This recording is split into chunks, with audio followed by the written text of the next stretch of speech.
सूरज रोशनी लेकर आया और चिड़ियों ने गाना गाया, फूलों ने हंस हंस कर बोला मुबारक हो तुम्हारा जन्मदिन आया। मेहरबान खुशियाँ हो तुझ पे, सावन सुख का चमके बरसे। मेहरबान खुशियाँ हो तुझ पे, सावन सुख का जमके बरसे। Happy birthday to you, happy birthday Arpit, happy birthday to you, happy birthday Arpit.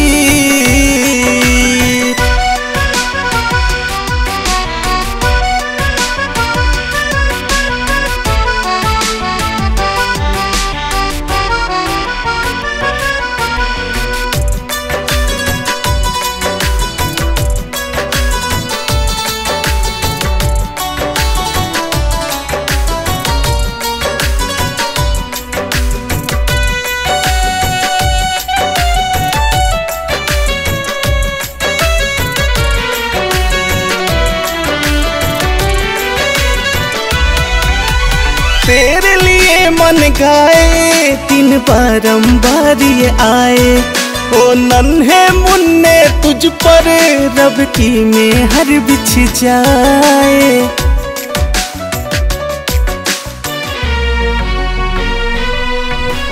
तेरे लिए मन गाए दिन बारंबार ये आए, ओ नन्हे मुन्ने तुझ पर रब की मेहर बिछ जाए।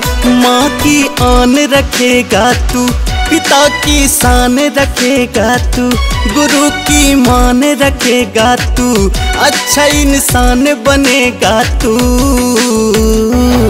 Happy birthday to you, happy birthday Arpit, happy birthday to you, happy birthday Arpit.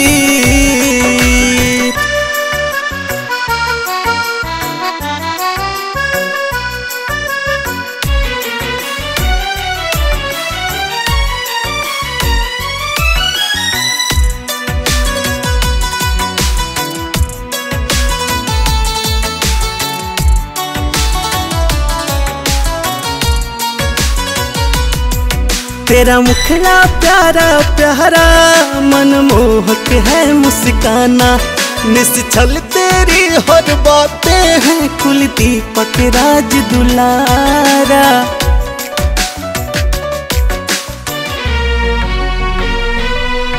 तेरा मुखड़ा प्यारा प्यारा मनमोहक है मुस्काना, निश्चल तेरी हर बातें हैं कुलदीपक राज दुलारा। हमारे आँखों का तारा सुमंगल है तेरा आना, आसमां तक तू फहराना, चमकना जैसे धूप तारा।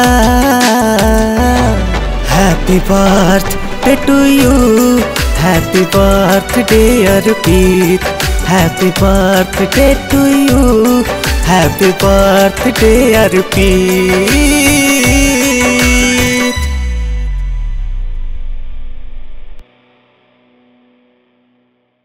Happy birthday to you, happy birthday Arpit, happy birthday to you, happy birthday.